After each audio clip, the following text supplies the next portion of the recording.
right, so how do you know Swami?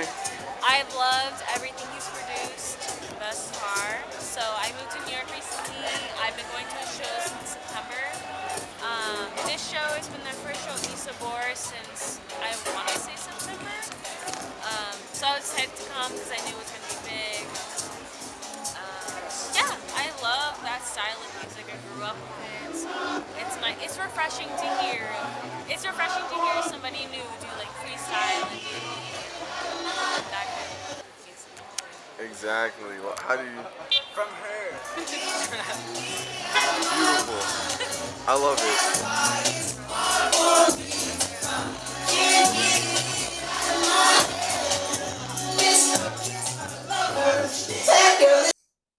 It feels like many moons ago, but me and a friend of mine that goes by the name of Swami Sound were walking around in Times Square the day that Gap terminated their deal with Kanye West. We were going to the Gap store in order to check out the garments before they were gone, see if it was worth, copping. We found the fits unsatisfactory. But while we were up there, I was talking about something stupid, and Swami grabbed me before I was almost obliterated by it and a New York bus. I'm talking about like fist close divine intervention type shit. So technically NYC Garage saved my life. And that is the story behind this t-shirt right here that you find. This is a sample on a gas station shirt from back home. But as you see, we got this dude with the Kangol. Who do you think that is? You got this angel on the dance floor. That's me every time Swami is DJing because he's my favorite DJ. Hello, you all. I'm Chris Chance, and we are here at the Swami Sound HQ with the beautiful smells and sights of the legend himself. When he's not cutting up on a dance floor, he's cutting up on a cutting board. I'm cutting up on the cutting board for real. What's good, y'all? I'm making some bell pepper boats with bruschetta and mozzarella. You already know. Little veggie meal. Gotta take care of myself. I gotta get jacked this summer. So I gotta eat right. Thanks for having me. Good to see you. Chris, this is it still Sound in the URL? This is talking. Sound the URL is the label. Talking the URL is the show. All right, I mean, but this is talking the URL is also cooking the URL. This is made in the URL. Yes, 100%. This is made in the URL. Technically, though, yeah. This is another episode of Talking the URL. You're one of my favorite people to talk to. Simply because I feel like you're the only person that's thinking harder than I am. So it's like, I don't know. We usually get some ridiculously interesting conversation out of this. Right. I just don't know, man. This man talked about Supreme for like a solid 45 minutes. Very true. On wax. You know what I'm saying? This is a different type of pedigree human being. Let's start off with your day. Okay. What did I do today? Well, so because I'm unemployed by choice, my days usually start pretty late, and I have blackout curtains, so I really don't have to start my day. Life hack. But I handled a bunch of different duties, like working on my album. I just finished my first trailer cut for my album. It's coming out next month. And I sort of just handled a bunch of emails. I actually did some social media outreach this morning to journalists on Twitter. It's the first time I'd ever looked at my following to sort of see who's writing what. And I kind of just looked through, and I sort of send them, and I sent those people, a couple people, an early listen to the album, so that I could sort of so I could gauge whether or not they want to write about it, you know, far in advance. And yeah, that was pretty much my morning. My big task today was to ship my merch, but unfortunately that didn't happen because my labels expired. And that really blew mine. And then I went to Cuts and Slices. You ever been there? I heard of the oxtail slice. The oxtail slice. They got 3 different flavors of oxtail. Wait, 3? Yeah, sweet chili, curry, and brown stew. That's actually That may be a war crime. I had I had I had the sweet chili yesterday, Uh-huh.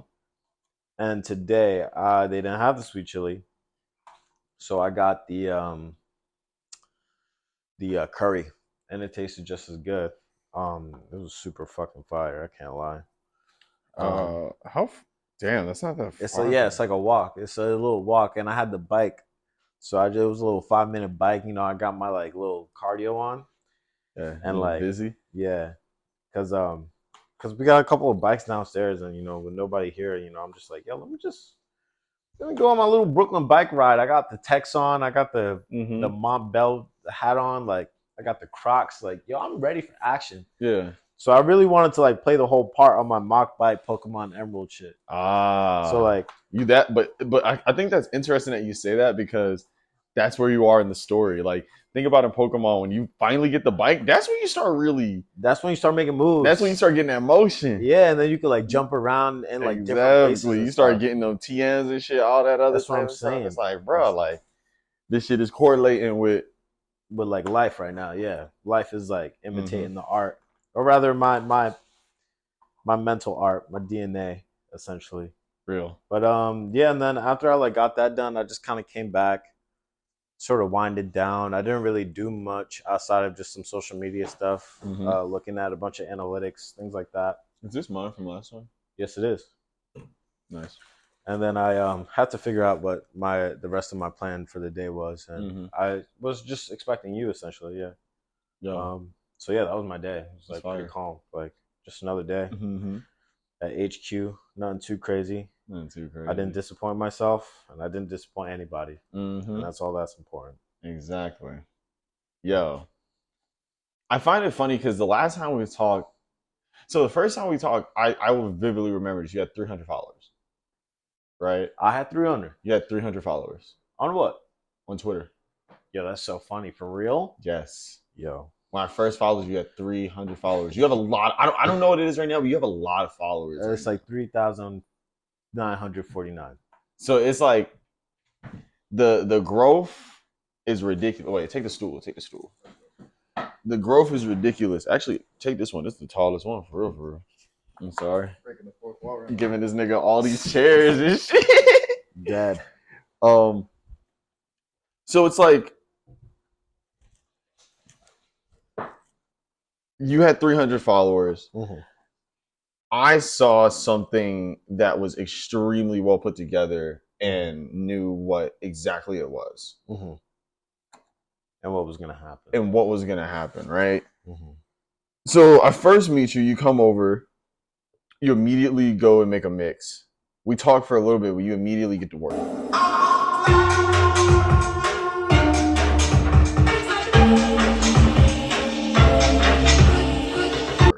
Right. And then after we chop it up and I realize, oh wow, this is another superhero in the story. Mm-hmm. All right, word. We're in the Avengers. But so now a year later, so the year has some change now. Actually, it's starting to really move. It's creeping up on us. Time is like moving. Yeah, for real. Where you're at this place, you're about to put out your debut album.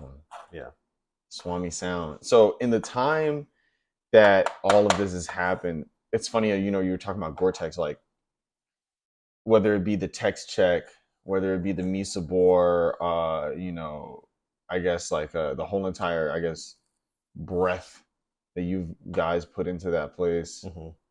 Like, I feel like there's a lot of things that are just the whole entire being the grandfather of NYC Garage. Grandfather, my bad. The father, there's somebody of NYC. Somebody in there. He the, you know what I'm saying? He the pappy, man. Yeah.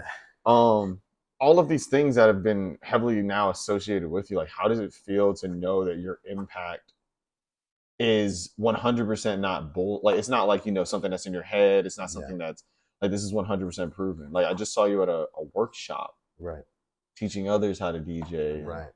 Everybody had your song on their USB. Yeah. So it's like I didn't, like when I say that, like I didn't disappoint anybody today, and I didn't disappoint myself. That's kind of just like a way that life has been since that talk happened.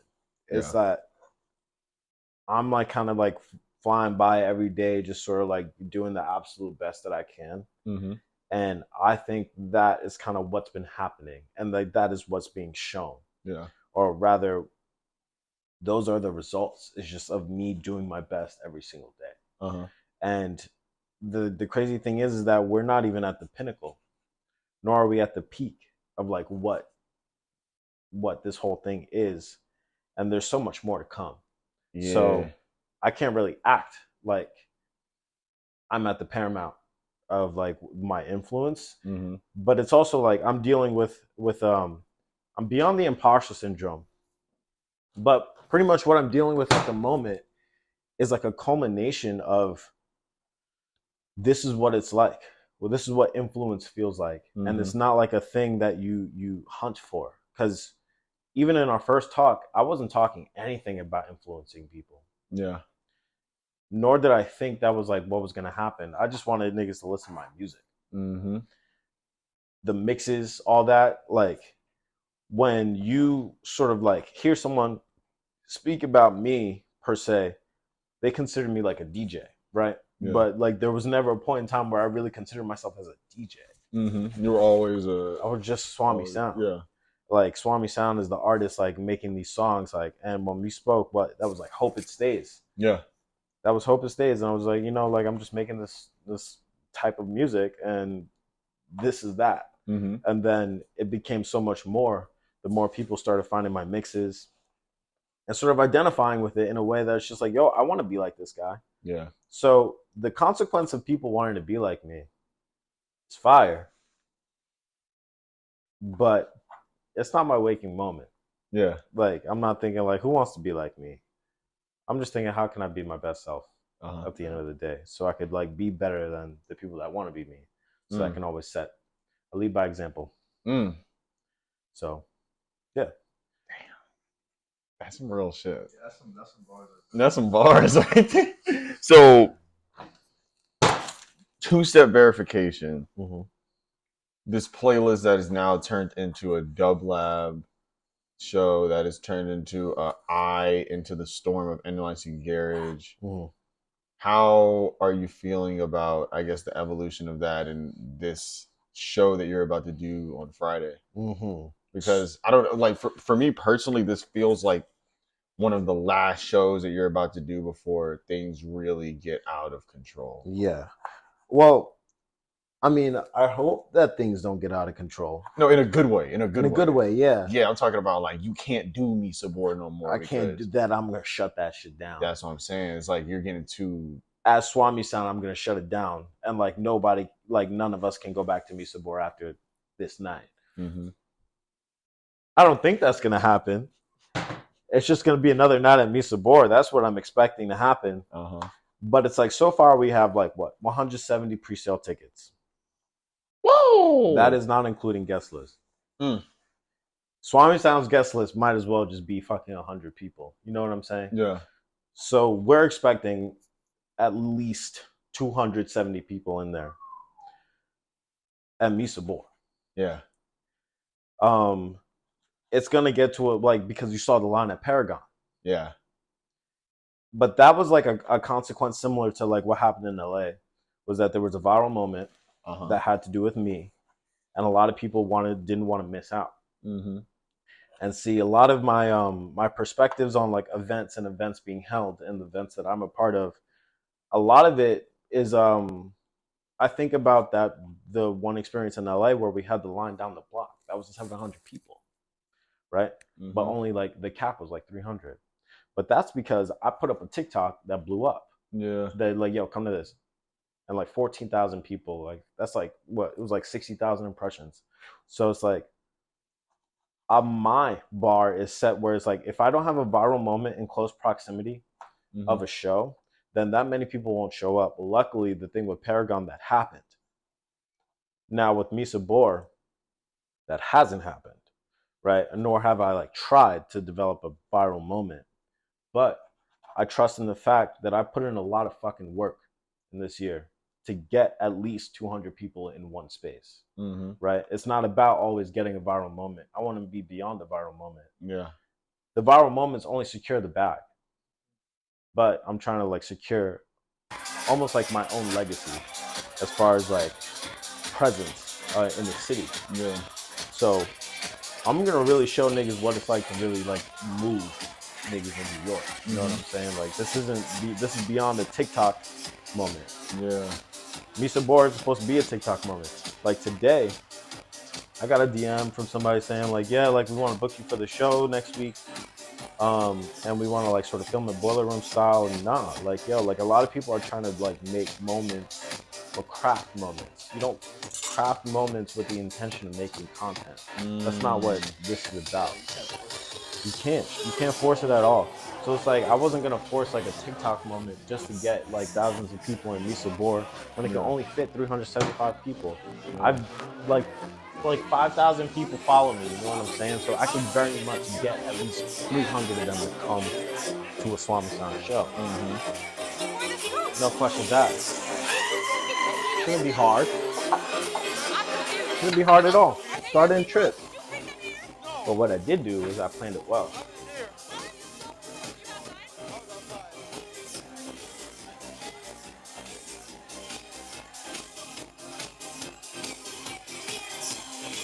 Your branding at this point is starting to get extremely strong. 100% recognizable. Like not like a like it's kind of like when you hear like a Zaytoven beat, you're like, oh, this is a Zaytoven. Yeah. This is a Swami flyer. This is a Swami cover. This, that, and the third. So I feel like this one is your best flyer yet in the way that you've used, I guess, like, you know, the whole iPad format to its best. Like, this is like the best you've used the iPod. So, like, give, like, I guess, you know, how are you feeling about how you're branding yourself and how you're expressing, you know what I'm saying, like, your sound through visuals and where you're at that point? Because when I first met you, the number one thing I saw was, what was the Pokemon again? Where? Which? When? No, the flyer. Wait, Spinda. Yeah, Spinda. The TikTok and Spinda and stuff, Swami Spinda, like that was like a bit. And like the question is what? Like, how do I feel about like where I'm at in terms of my branding? Yeah. Well, I remember I used to like really engage with y'all about like how like yo, like my branding's not there yet, my world building is like not there yet. But yo, Rome wasn't built in a fucking day. It wasn't. And I think I knew that. I always knew that. But I really wanted Rome to be built in a day. But you just can't. So like all I had to do to get that branding done, to make sure that that flyer was going to do what it did or what it has to, it would be nothing without the history of like what I've been doing. It would be nothing without the selected up visualizer. Yeah. It would be nothing without back in the day. It would be nothing without pretty much like every small TikTok video that I'd ever been posting. It'd be nothing without the color of the wardrobe that I chose to wear during that shoot that I did 1.5 years ago. So it'd be everything that I have been doing in terms of branding myself has had to really be coherent to the last thing I did. So it's like there would be no, like I wouldn't be able to do a 2-step verification flyer for this if I hadn't done the iPod visualizer for back in the day. Yeah. Or if I didn't intend on having the entire centerfold of my album's visual experience be on the iPod that I bought 2 years ago off of eBay for $60. Chose the color intentionally. It would be nothing without me actually owning that teal iPod when I was 11. You know what I'm saying? So it's all like inherently genuine. And that's like the most important thing, is that this isn't just like fake. This isn't about Y2K. Like, because now we're in post Y2K. We're like in that, like, what, the Windows Vista Arrow fruiter. Yeah. Like we're in that now, but like I don't care about that. Yeah. That's not me. Sure as hell I remember like torrenting Windows Vista, but I hated Windows Vista. It fucking sucked. Everybody. And I hated Windows XP. I hated Windows. Can we talk about just a brief detour real quick? Can we please talk about how Vista was not good when it came out? It was not good. No one was jacking Vista. I wasn't jacking Vista. that shit was not good. Niggas was forced to use that shit. I had an Acer laptop. That shit was garbage. Like, I'm not an XP hater, but goddamn, do I despise Vista. But I find that to be really interesting that you say all that because of the song back in the day, and how everything I guess that you're doing right now is essentially like a building snowball. Like what's that? The snowball. Snowball. Yeah, like it's snowballing into something that now is a whole entire career. That is music that people are experiencing things to and associating their best and sometimes even worse memories with. Like, in terms of like, I remember you when you first were starting to like, really like, put out all this new music, you were talking about like crying on the dance floor. Yeah. How do you still feel about crying on a dance floor, and do you think that you've achieved that with this new record? Well, like, I think, well, the whole point isn't to cry on the dance floor, like, or dissociating in the club, because like now I'm like, I've got experiences where people are enjoying themselves to their fullest. Yeah. So like, I don't really know if I like really achieved the crying on the dance floor thing. It's also like, I would sort of associate crying on the dance floor with like, nah, I think I did that, but I didn't do it with my original music. That's why the remixes, like all the remixes did what they had to do.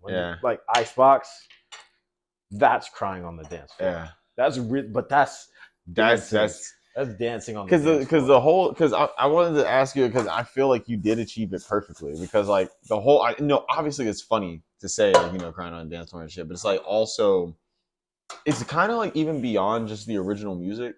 Like even the way that you did that Teardrops, like that's a song that even when I went to go find the track, I was like, damn, this nigga sped it up. Yeah. Like he knows how to play certain tracks and really make you have that emotional feel where it's like, I damn near do want to cry because this is so fucking good. It's so good, but this is also like an emotional song, and the music don't feel like Teardrops. It's like crying. It's like that, and that's why it's my theme song. Yeah, that's my comfort song, because it's like, whose remix is that? That's Eric Cupper's remix. Yeah, Eric. Like, and then that shit just makes me think about like Frankie Knuckles and stuff. That makes me like really, it taps into like my history, you know what I'm saying? Couscous, shallot, garlic, Italian seasoning, and half the tomatoes. All right. You got the laptop out with the good ingredients? Yes, sir. With the recipe.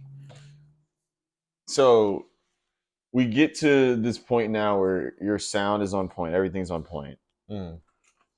It's funny because I'm really interested to hear the project in its cohesive nature, because like there's certain songs like I really like Refuse, and like the way that I guess that shit is gonna like I guess exist with all the other tracks. Like I don't know. Wait, is Selecta Dub the last track on the project, or no? What's the last track on the project? Refuse remix. Yeah, the reprise, the Refazer. Yeah. So let's actually just talk about that. So do you want to tell the world the name of your debut project? Yeah, it's called Back in the Day.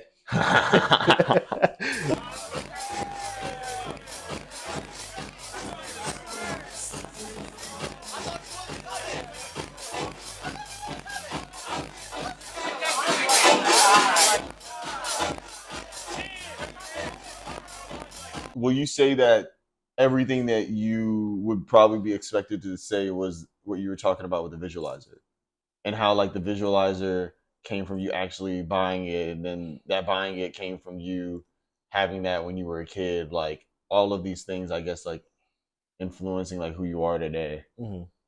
Yeah. It was like Back in the Day was originally supposed to be my self-titled album, first and last. First and last, grand opening, grand closing.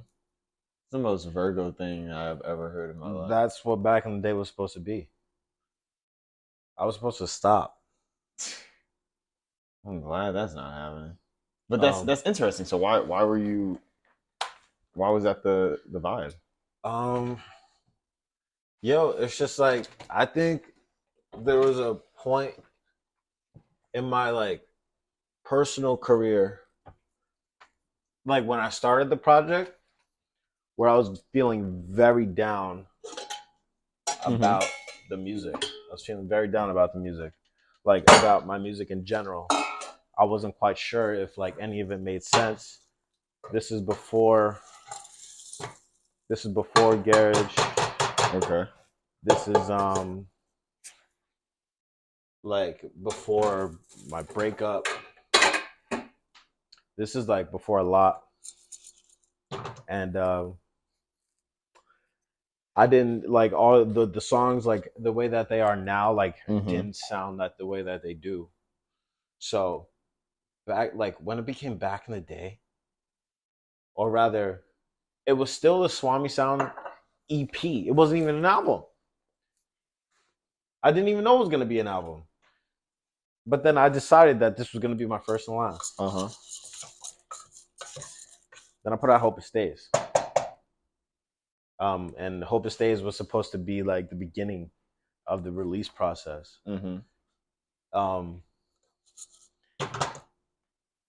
But then people started resonating with it. Like, and then I started realizing that like, yo, like I'm a really, really fire garage producer. And then I gave myself more time with the project. And then back in the day, like that season, like that December, back in the day was titled Lie. Lie. Like, I wanna live life.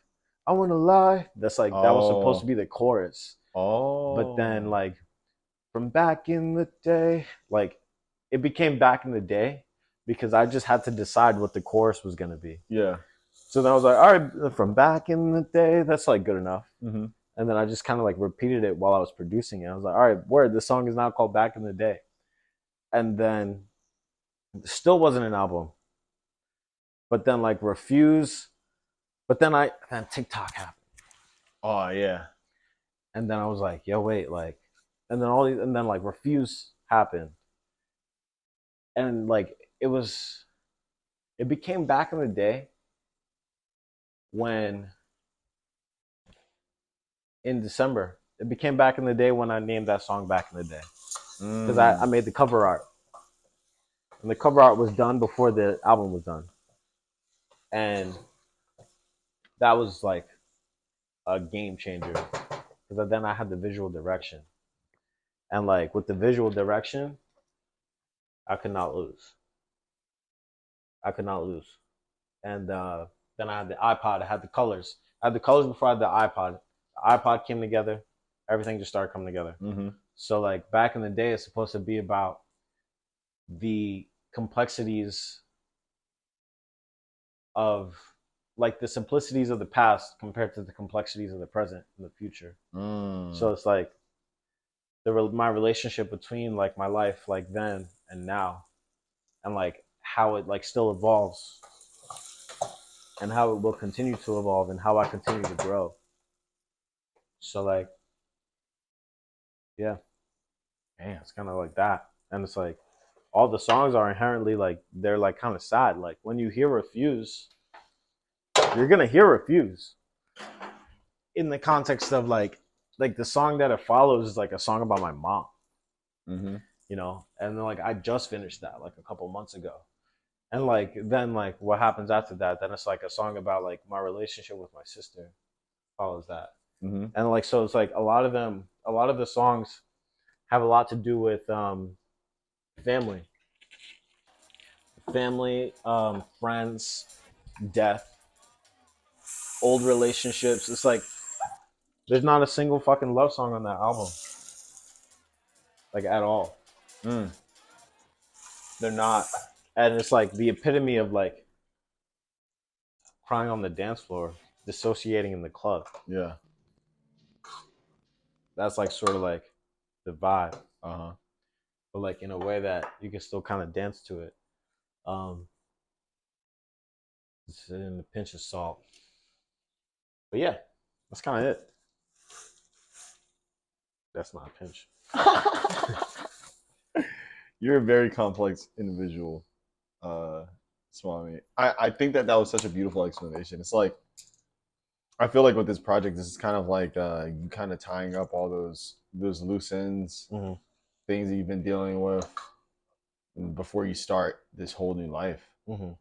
Because it's happening.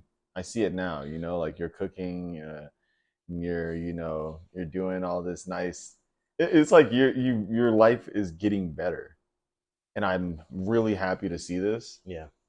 And it's just beautiful that I feel like you've kind of like dealt with a lot of things that were bothering you through the music. And this is I'm interested now to hear, like, obviously the tracks I haven't heard yet. I'll show you the trailer. The trailer's made, and the trailer's hot. It's hot, and it's like, that's interesting with the visual shit, because like do you think that that's something about your artistic style that is like unique, that you go visual in terms of like your inspiration? Because I know a lot of people would work on the cover last or the and the third. Like, hell no, I couldn't work on the cover last. You gotta have that shit in the beginning. I had to have that in the beginning. You know who like fucking, you know who, I feel like, you know, it was Gum that was just like, yeah, no, I usually start with the cover, and then, or like he has the, by the time he's like, that was when he was doing fucking 9 albums a year, and he said I always had the visual direction before I even started the music. Yeah. So I was just, all right, copy. So that's where I started. I had some of the songs already made, you know, but I like really, really was hoping to like have my visual direction over everything. And lo and behold, I did. Actually, like, I contacted the dude who did the Neurogenesis cover. Okay. So like, pretty much I was like, sort of not necessarily following in Gum's footsteps, but sort of seeing what resources that he could offer by just the extension of his network. Yeah. And so I went to Cooley for the photography. And then what I did with the photography after I got like all of the assets from Cooley is that I went to someone that like Gum had worked with, Dalek, formerly Dalek, now Braincore Connection, that because I kind of wanted the vibe of Neurogenesis, but I wanted it to be a Swami thing with photography. So like a big aspect of my artistry has a lot to do with my image. Like a lot of producers right now, especially in the Twitterverse at the moment, they definitely capitalize on like Asian aesthetic, video games, Y2K, all that. It's corny. Like, no shade, but it's corny. Wait. Run that shit back. Hit the Q button on them niggas. That shit is fucking corny. It's corny. It's like, I'm not jacking it. I never was. I never jacked it. So it's like, if there's anything, like if I don't have great like illustrations or anything like that, like I have my body. Like I have my blackness. Like I have my fashion. I have my image. And I could use that. And like that was like a thing even in my like It Is What It Is era. Like the cover of that is just like fine art combined with photography. So I had my examples. I just had to like kind of build it up based on like what I had already done. I set my bar high already. Yeah. So I just had to keep setting my bar high. And it wasn't too hard. I just had to put the bread up though. Yeah. And shit. And that's why I respect your ass, because you will put that bread up and you gonna get that vision out perfectly. Right. Whether it be, you know, I feel like my favorite, I know a picture I got on my mood board is that fucking picture of you doing the crazy Spider-Man stance and then your eyes is at the top. Which one? It's the one, you got it done in the same shoot you did the vinyl one. It's the one where you like, oh yeah, I know that your one. Eyes at the top and then they got the yeah, I know that nigga one. crazy. Yeah. But I respect it. Because a lot of people won't put the bread up. And it's beyond being not having the money it's more or less because niggas don't be as confident about their vision. You confident about your vision. You know that, okay, I'm going to put this bread up, but I'm going to get it back. And even if hypothetically I don't see it in a financial state immediately, artistically, I'm going to get those followers. Exactly. And also for yourself, being able to fulfill your artistic, like, vision. It's like, I wanted to do this. It happened. It looks great. I'm going to do it again. And obviously people love the shit. That's what I'm saying. Like, and like, I had to learn that. It's like, it was so important to sort of like, I spent a lot of money on my art, you know what I'm saying? And I don't really know, like, why. What was telling me, like, yeah, I didn't grow up with money. You would think that I just got a bunch of money. I don't have a lot of money. You know what I'm saying? But I know this is all I fucking got. My art is all I got. So fuck the money. Like, put the money up. It's the same reason why niggas is in here right now is because I put this money up to fucking invest in myself. That's the whole reason why it's magnetic. Yeah. It's because it's just like I invest in it. And then you could tell, like, you could just tell niggas gravitate towards niggas who just be investing in shit. Like, that just like know what the fuck he's doing. That's why niggas be getting around fucking Rick Rubin. Yeah. Same reason why niggas get around him. Because he knows how to invest in shit. Like, it's just like, and it's not even like I follow that nigga's example. I don't give a fuck about no Rick, the goddamn Rubin. But if that nigga want to invest in me, by all fucking means. But I gotta be my own Rick Rubin. Yeah. I gotta be Swami Sound. And Swami Sound is nothing like, if I was just like operating like a fucking broke nigga when it came to my music, I would be nowhere.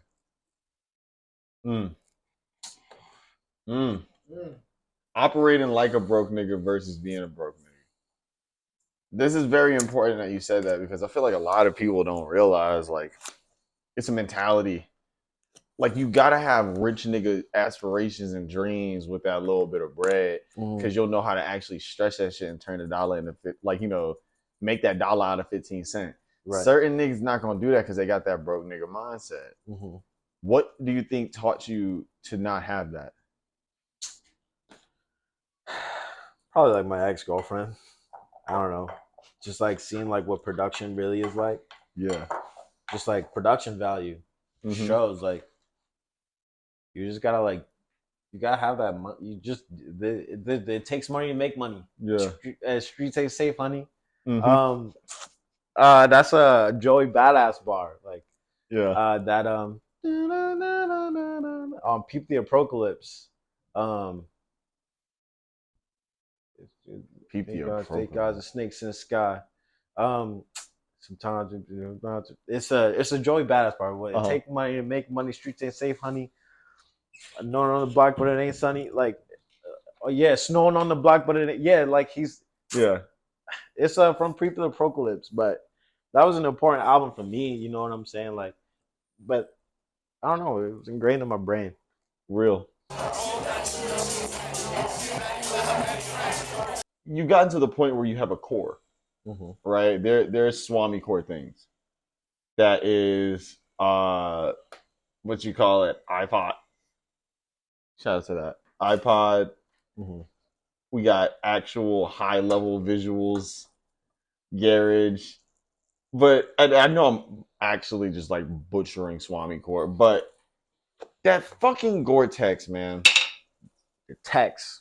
Can we talk about how Tex correlates with your personal success and where, like, because, like, think about it. Like, when we first met each other, we kind of was Texless. I don't think I had the Tex. No. Excuse me. You had the Supreme Gore-Tex jacket. I had my Tex fit. You had the Tex fit with my Tex. I had my Tex pants that I still wear today, and then I had my my 2017 court jacket. You know what? Wait, let's rewind that. My 2018 court jacket. When we met, I was Texless. I don't think I had a lot of Gore-Tex. You showed me the beauty in Gore-Tex. I think that is like a real it's a real testament to your, I guess, like, your aesthetic and how you've built things around. Because I'm gonna be real with you, Marcus. I don't be influenced by other niggas around me. Usually I'm like, oh, I'm the fly nigga. You know what I'm saying? I'm the influencer. I get influenced by OGs. But you were able to stylistically influence me in a way that has kind of changed how I sound when I'm walking.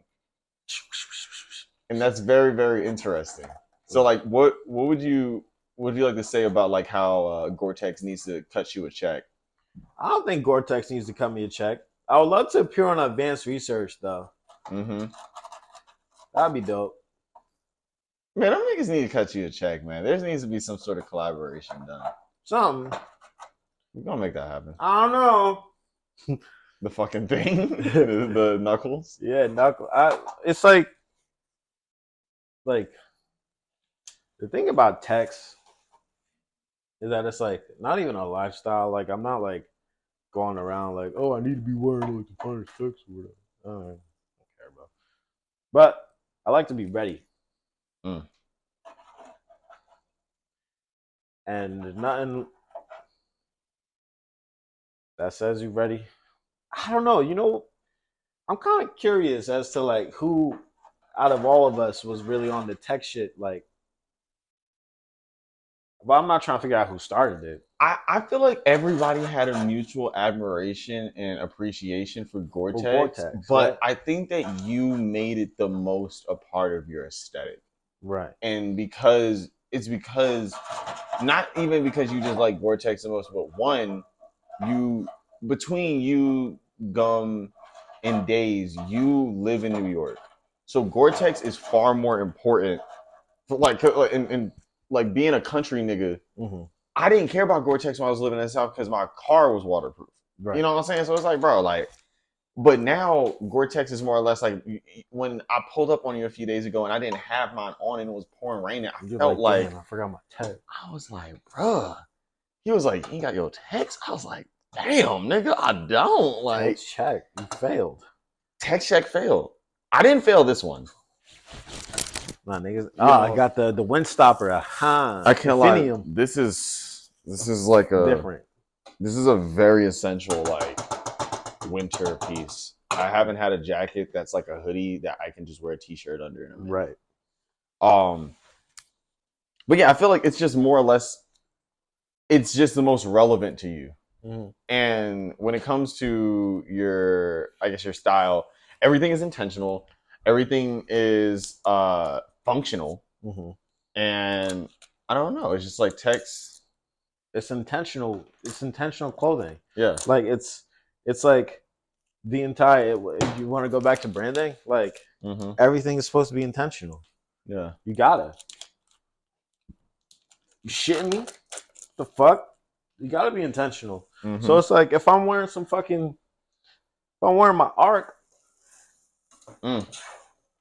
Say it again. If I'm wearing my ARC, it's a windbreaker. You know what I'm saying? Like if I'm biking with the ARC on and I got the Tex pants on, like I'm ready for action. If I just want to wear some long johns and I don't want to put on the ACG pants or like any other pair of pants for that matter, I'll just put on my Pack-Lite pants. So I can breathe and I can move around easy. It's not too light. It doesn't add weight to me. So it's like if I want the Solomons on, I'm gonna put the Solomons on. I got the Mont Bell hat. It's just because I didn't want to show my head around. But if it rains a little bit, if it drizzles a little bit, you know, we in a rainy city. What's your full diamond armor set Tex edition? Text wise, I gotta figure it out because I really, really need some pants. I think the pants is where it's the hard. If I didn't have these pants, I wouldn't have any Gore-Tex pants. Yo, I wish I got those pants, but like $300 for some pants. They weren't even $300. They were more. Yeah, right. Like I barely paid for these, and that's the reason why I paid for them because you know how like you get some money, and it's like you didn't really buy it because like you just got some bread type shit. Like yeah. Like, you know what I'm saying? Like, the money barely bought it. Yeah, it's like I barely bought, like, we need to find, I don't know, I was talking to Mark about this. We may have to go up to Woodbury Commons. Yo, I'm with that. But go where? The ARC outlet? And the North Face one. But North Face? I'm not jacking North Face. See, that nigga, wait, Mark be jacking North Face, and I'm not jacking North Face. Wait, so you fully, because I ain't gonna lie, I still fuck with North Face, but I have admitted recently that I think I am ARC gang. I'm ARC gang. I'm Tex gang. But Mark got those pieces where they North, text too. North Face don't got no. No, They, North Face do got text, but they don't be selling text like that. it's not like the Focus type shit. Like Yeah, I wore my puffer a few days ago. I was like, that's the one thing that Arky don't got, in my opinion, a better it's an puff. insulated jacket, a downfill jacket. But see, that's why I'm the text man. I'm not the Arky man. Yeah, You gotta go with the Marmot 700 downfill, baby. Talk to him. You know, like that bitch on sale at the Paragon. No, I'm saying the Supreme Biggie. The 700, yeah, exactly. That bitch on sale right now for like $350. What?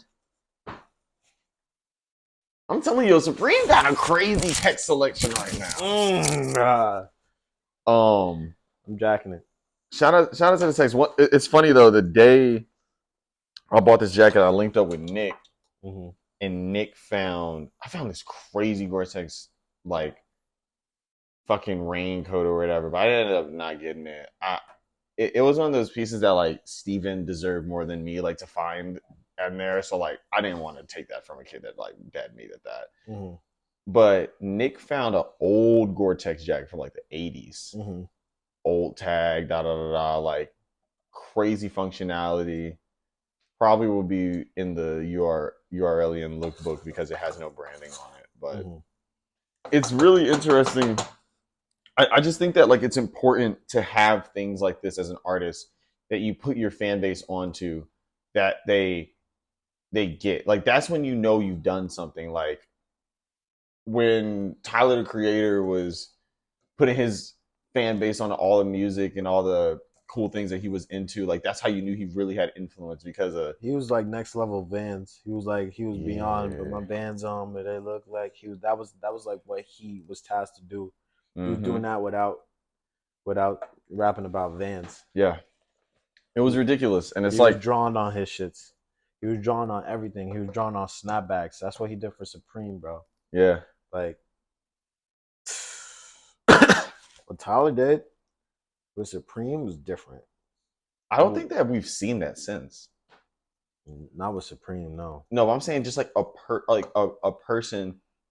And the thing is that I think the closest thing, there hasn't been some, like, bro, Tyler was like fucking, how old was he? Like 18? When he was 17, bro. Yeah, he was 17. Like the Yonkers video, he was 18 years old, right? Like, bro, like I've never not messed this up. He never not messed that bitch up. Like it's just I be messing this shit up. Like they're supposed to be boats, but then somehow the pepper, it loses its integrity. But I don't care. It's gonna be edible. That's all that matters.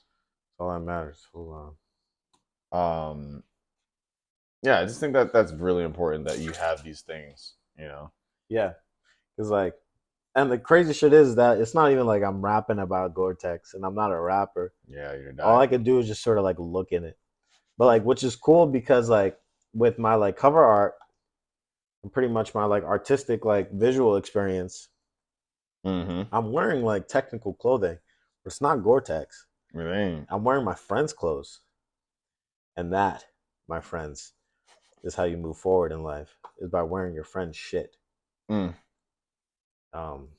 you put on for your friends. This is my favorite picture right now. This is a very good photo. This is how I feel every day. I'll show you. Yep. Real Texers. Yeah. I was in the Arky store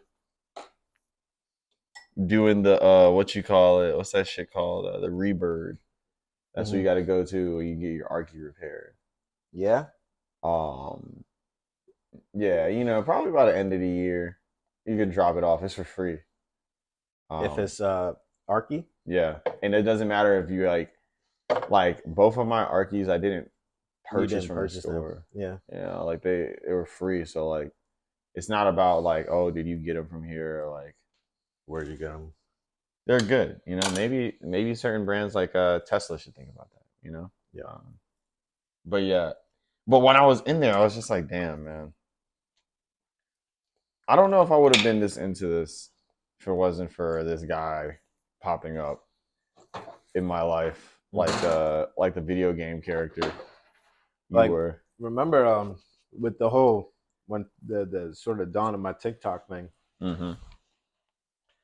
My first hashtag was Gore-Tex. Mm.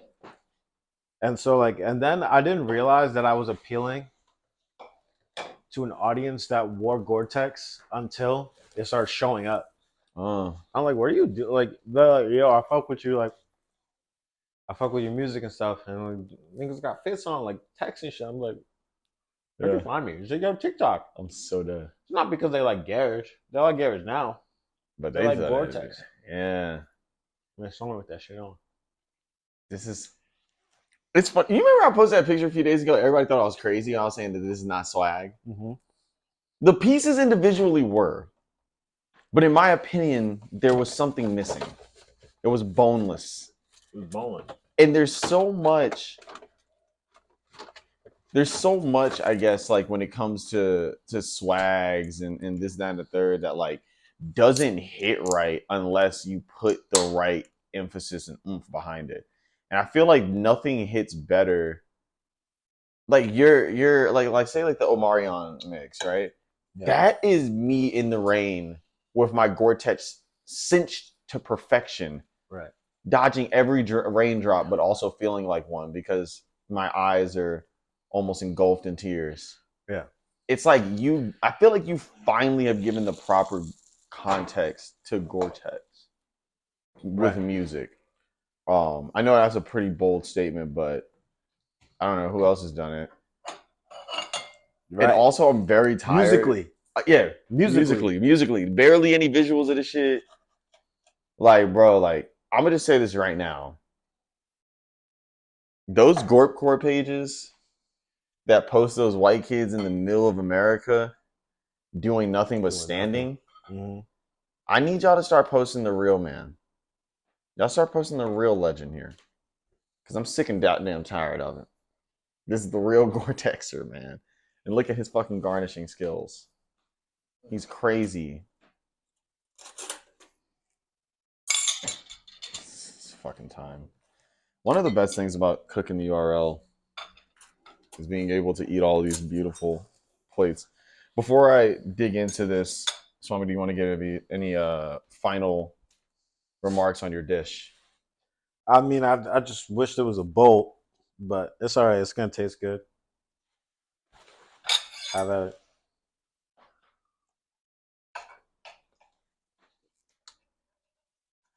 You want one? No, we gotta feed Steven good.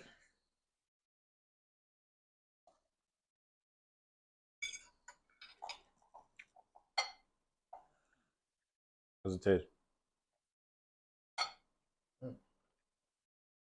Oh yeah. Oh yeah. Talk to me. It's funny because like I'm 25 now, right? Most of my life I hate vegetables. There you go. You know what I'm saying? Like, and obviously I like vegetables, but it's like this is the first vegan dish, I'll be real, that I think that I've eaten in my life. You what? I think that this is the first vegan dish I've willingly eaten in my life. And it's phenomenal.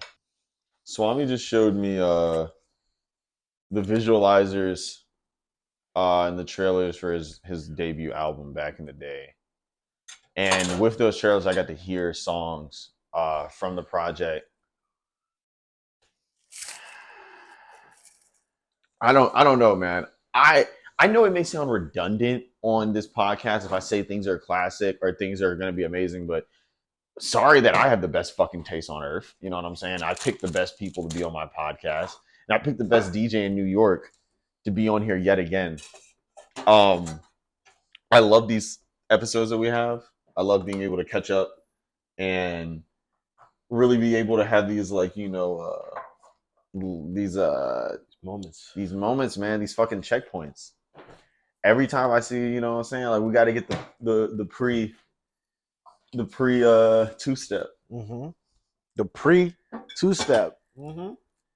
What the last thing I'm gonna ask you is, these days, how are you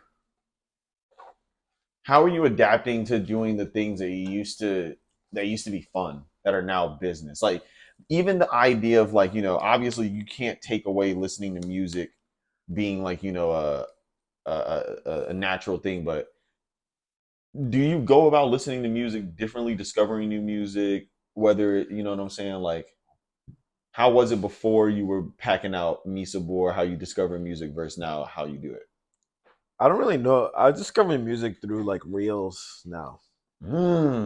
So like I don't care about crate digging. Really? I don't give a damn.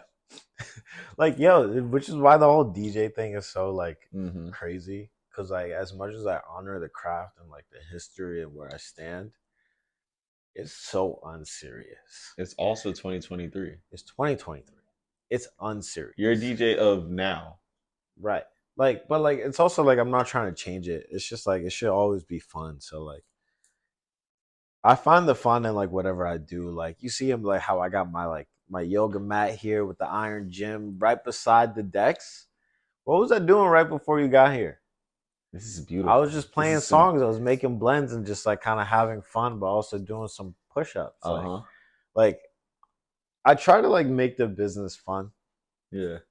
Because I find it fun. Like it's business, it's like work, and it like does exhaust me and it does make me tired. But like this is exactly what I wanted to do.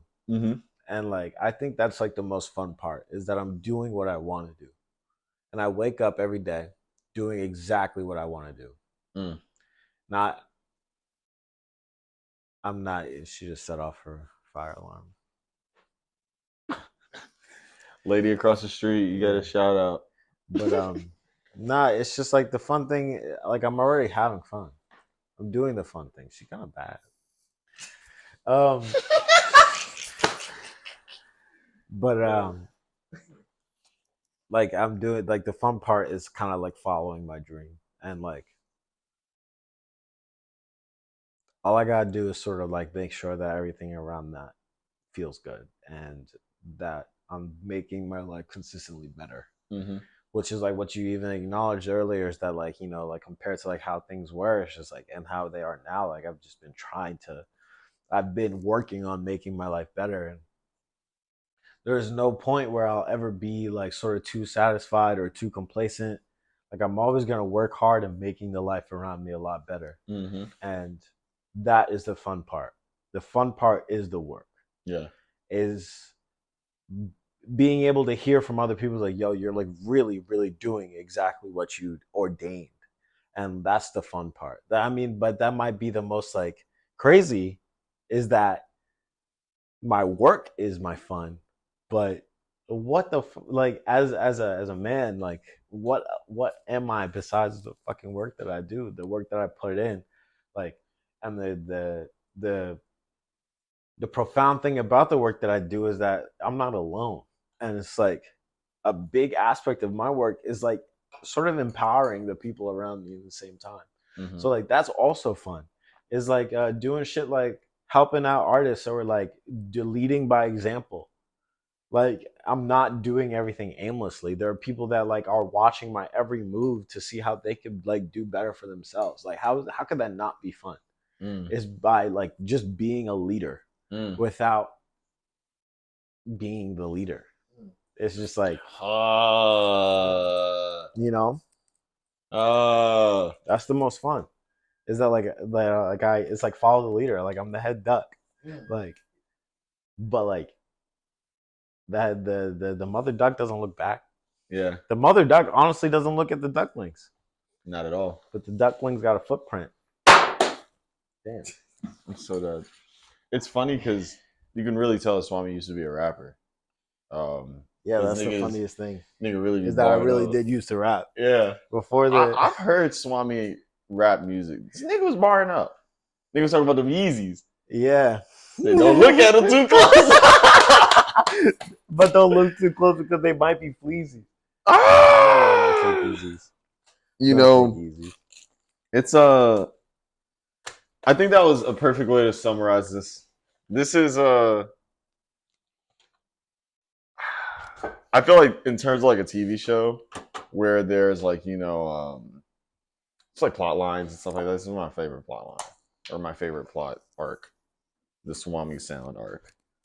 Because every time I'm done talking to this dude, what Drake say? Damn, I can't even quote Drake no more.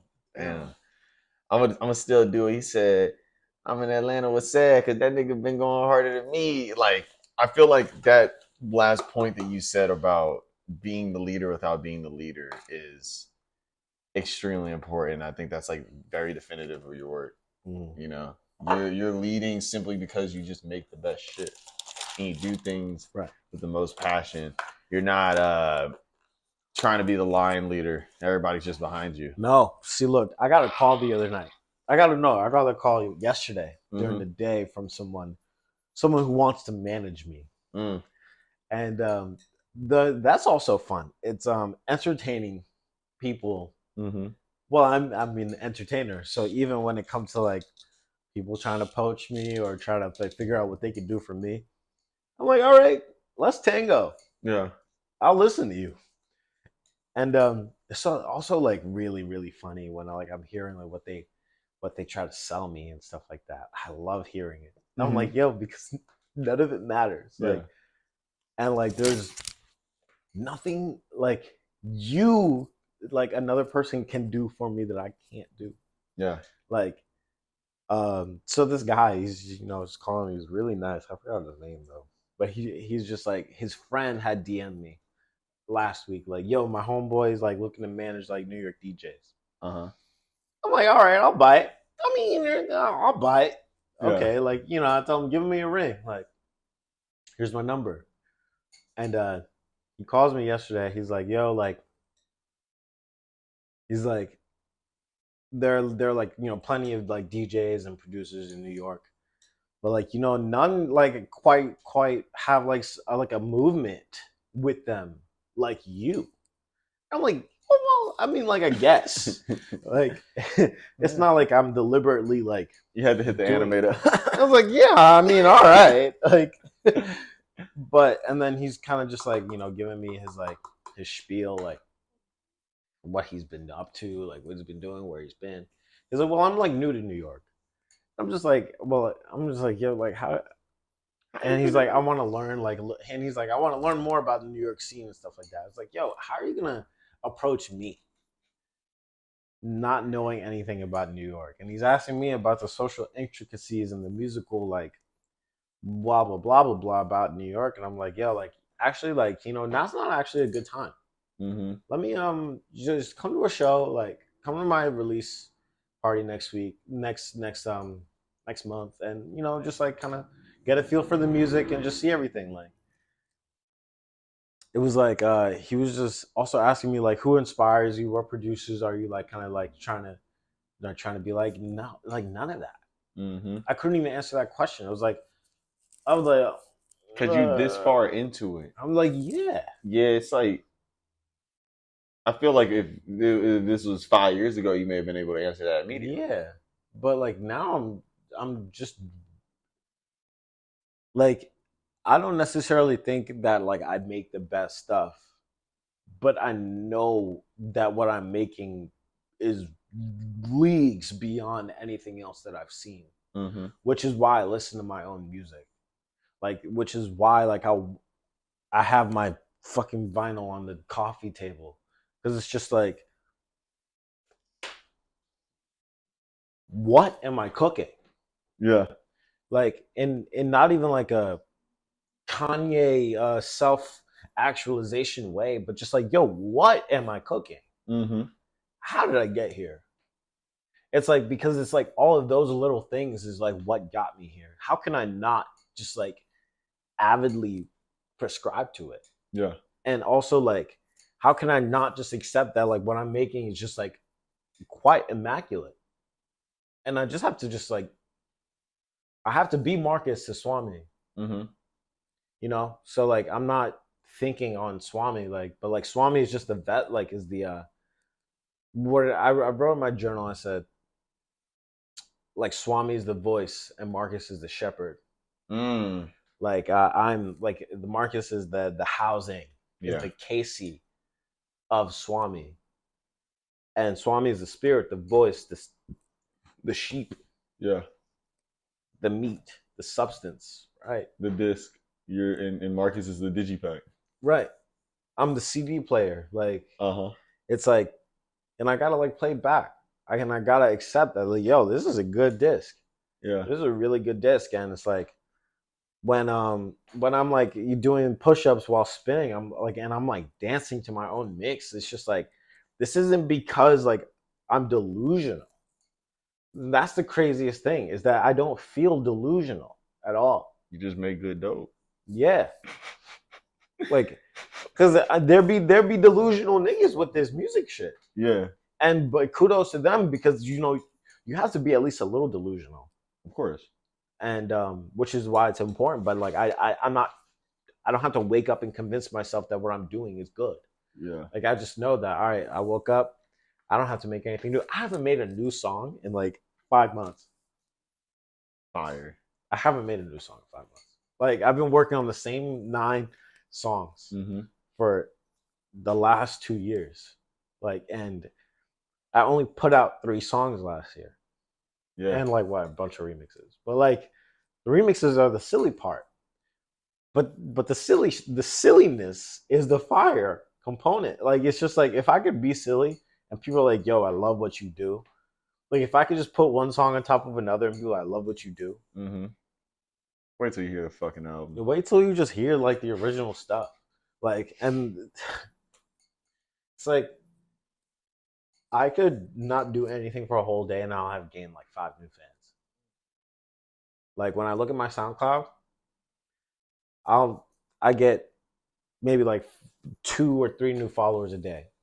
That is 3 more than what used to happen. I used to be at 0 every day. You know what I'm saying? Like yeah. Like right now I'm at it's its own thing. Like I'm injected into every algorithm.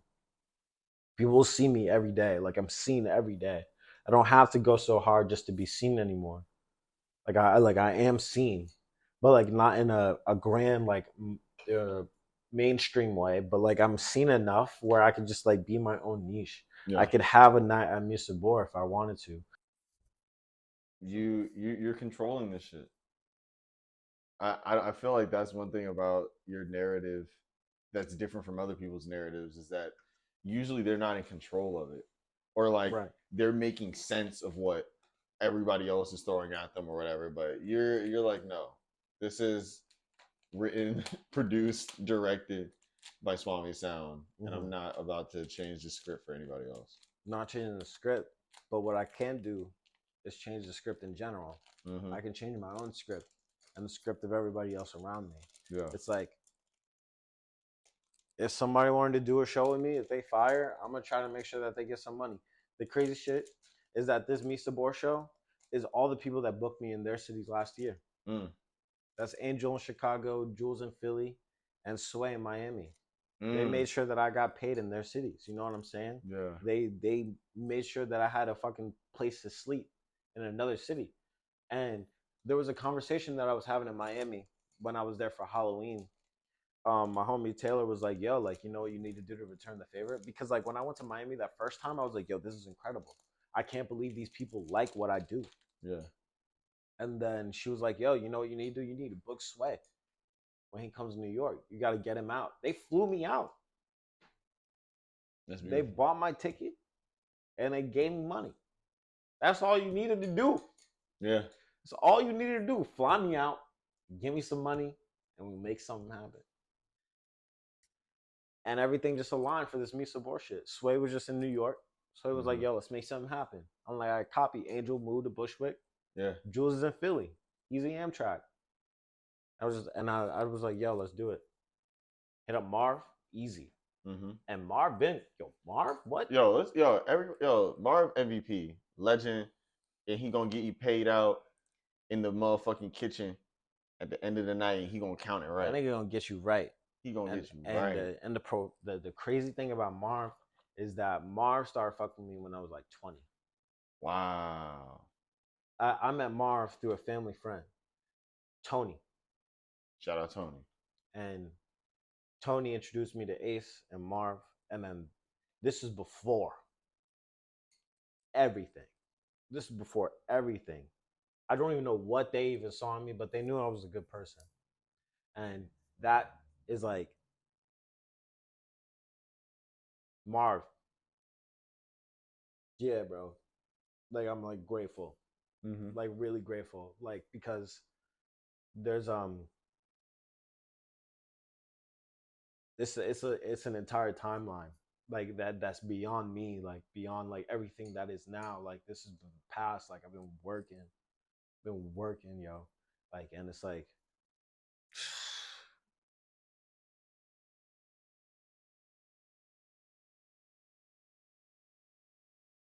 This is what it's all about, bro. You've been working. And nigga, you get to see the motherfucking flowers bloom, bro. that's what I'm saying. That's the most beautiful part about this shit, dog. You're the strongest person I know, bro. And you deserve this shit, man. I promise you, dog. All of this shit, bro, these connections, these relationships, these friendships, this art, this world that you done crafted, dog. My nigga, the world is very, very happy to have you as a creator, bro. For real, for real. Love you, dog. Thank you. Fucking goat. That's it.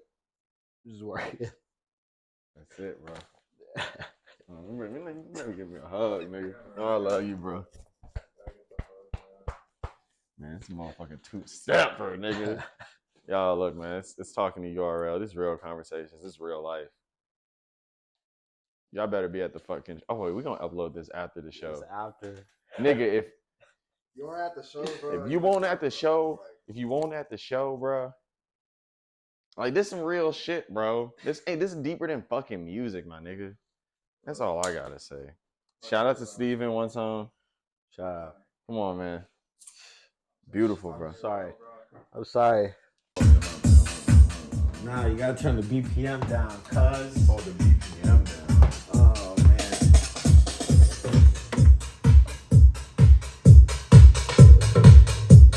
So you gotta have the master tempo on. 132 master tempo. Nah, maybe like 135 if you really wish. There you gotta let it spin.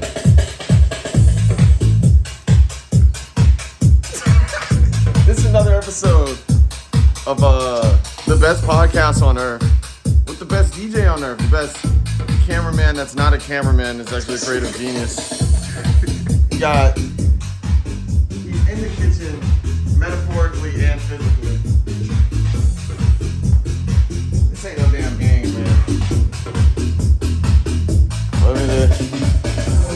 And I gotta throw my text on.